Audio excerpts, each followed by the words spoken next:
we are not going to stop her freedom, a fundamental human right of accessing the social media. We're not going to do that. That's why we are bringing this issue back to you. She called on Nigerians to intervene, and we have also come to call on Nigerians to do what? To intervene on behalf of the Nigerian army. We cannot say because somebody had come up to make allegations, we should swallow it hook, line, and sinker. Anybody could make allegations. I remember in the Bible, Potiphar's wife falsely accusing Joseph of what? Of adultery that he did not commit. And he was sent to prison. Recognized me in the army. Threatened to dismiss me each time he see me. He injects me, come to my room to inject me. My own apartment, come to my own beer to inject me. Send some boys to my house. If I'm lying, I have all evidence. I have evidence in this thing. And I have witnesses. Come to my house to inject me. He also stigmatized that I have mental illness. Each time I try to expose me, or each time any senior person, any senior officer trying to intervene, he will tell me that I have mental illness. He will go to DOA to avoid me out. He will go to DOA 3 good times to avoid me out of army. He frees my account for 1 year. He frees my account for every last date, no salary. I tried to some senior officers. I wrote a petition using Section 179 of the Emphasis Act. I've seen so many officers, senior officers, junior officers to intervene, but none of them is giving me this way. But when anyone who's trying to intervene, you don't have mental illness. The state blocked me. He almost raped me. When they caught him and he said, I have mental illness, he took me to psychiatrist, but he wanted to lock me up there. He locked me up there 1 good month without any medication. The parties who are aggrieved or those who are alleged in the course of the investigation. So definitely, Ruth Ogunleye was brought to Abuja here, where she had an interaction with the investigators. And when she was taken to National Hospital, I actually went there with the Minister of Women Affairs, and I saw her.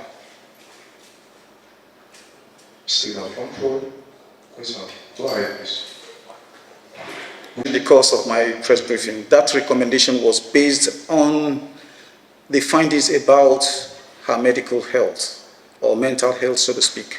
And like I mentioned, the army, being empathetic to its own, decided to say, okay, let us administer treatment. Let us give treatments to this lady, rather than just throw her out or ease her out. And that was exactly why she remained in the system, and attempts were being made to ensure that she was restored to normalcy and continue in service. Ex-Private Ruth Ogunleye was not dismissed. She was discharged. Okay, so you need to get that right. Now, the fact that she had a mental issue, medical issue, so to speak, made it look like, okay, we don't want to throw this person out. So we need to do what? To intervene by doing what? Getting her treated. In the course of this treatment, we had to send her for medical evaluation. In the course of the medical evaluation, the investigation was equally going on. This made it to take some few months before we came up with this response. We couldn't have just, considering her status, we couldn't, like I told you, I went to the National Hospital. I was there with the minister when she visited, the Minister of Women Affairs when she visited, and I even interacted with her. Okay? So we had to take time. If you want to be thorough about investigations, grievous allegations have been made about sexual harassment, about intimidation, about being locked up, about being abused, about threat to life, and you think it should take just 2 months or 3 months? Parties have to be involved. Parties have to be invested, have to be questioned. All the parties involved have to be invited. They have to be scrutinized. Okay? So investigation is not what you do haphazardly and throw out reports. No. I think we have been very, like I said, we have exercised very serious institutional restraints and decorum in handling this matter. That is why the Army only responded by telling the public at the initial stage that we are going to look into these grievous allegations and, of course, do what? Investigate. Today, we have arrived at that juncture and we are bringing it back to the public. I think you should commend the Nigerian Army for this, please. Thank you. We have, it is a standing policy. We have our harmonized terms and conditions of service for officers and for soldiers, where everything is documented. If you want to see it at the end of this meeting, I will show you a copy of it and show you the exact section where it mentions that those who, they call it disability. So if you have, for instance, if you have been listening to some programs on the radio, you find out that there was a soldier that said he was amputated and was not properly administered in terms of the disability payment. And I was called upon. I attended to it immediately. I brought him before the Chief of Administration, and the authorities quickly looked at it and they saw that his claim was correct. It was wrongly calculated, and we addressed it and made the payment. Ruth Ogunleye has a serious issue here, a medical issue here. And we feel that as she being one of our own, we cannot just throw her out into the larger society. What do we have to do? We have to intervene. That was why we actually sent her for medical evaluation to an independent body, not in the Nigerian Army any longer. And that evaluation came up with a report. The military police report, investigation report also came up. That is why we are at this juncture today, to let Nigerians know the truth, the facts about this matter. Thank you. James, how are you? James, go ahead. If you recall, in the course of this press briefing, I mentioned that we considered her health situation. There is what we call medical in confidence. I don't know if there's anybody from medical here. There's what we call medical in confidence. We have exercised very serious restraint and decorum by not throwing the document out to the public. However, the National Hospital is a very well-known establishment to all of you. And if you want to conduct further investigation, please, you are free, you are at liberty to visit the National Hospital. We have conducted our investigations and we have brought the findings of our investigation before this press briefing this morning. So if you want to conduct further investigation, please, you're at liberty to do that. Last question from... Medical inconfidence makes it impossible for you to bring the document and say, this is her medical report from the hospital. We can't do that. It's against the ethics of the profession.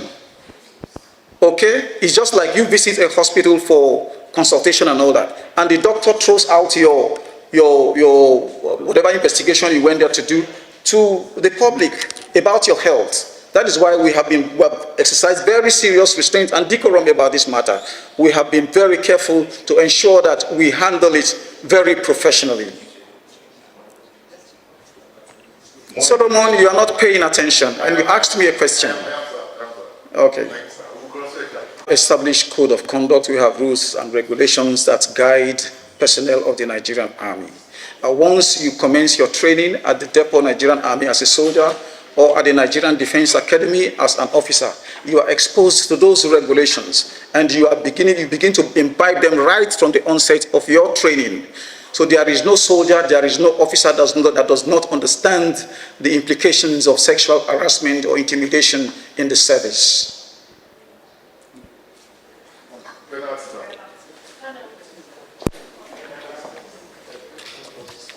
Sorry? The penalty, legal service, can you please shed light on that? We are here to explain to you. We told you how it started, the saga. We told you how we had intervened. Okay, so she was never abandoned. The Nigerian Army does not dry zone in the sun. We have never abandoned our personnel. Ex-Private Ruth Ogunleye was never abandoned. If you listen to what I said, you will find out that we had intervened, ensuring that, okay, medically we tried to administer treatments, to give her treatments, we let her access treatments and all that. She had misinterpreted all that. Okay? And in the course of coming to the service, yes, she was okay, but while in the service, she became ill. We have had medical evacuations. Severally, many personnel have been flown overseas for treatment, even within this country. I recall that's ex-soldier, the late soldier, that was flown from Kaduna, brought to Abuja here. When I got to know about it, over 17 million was paid for his treatment.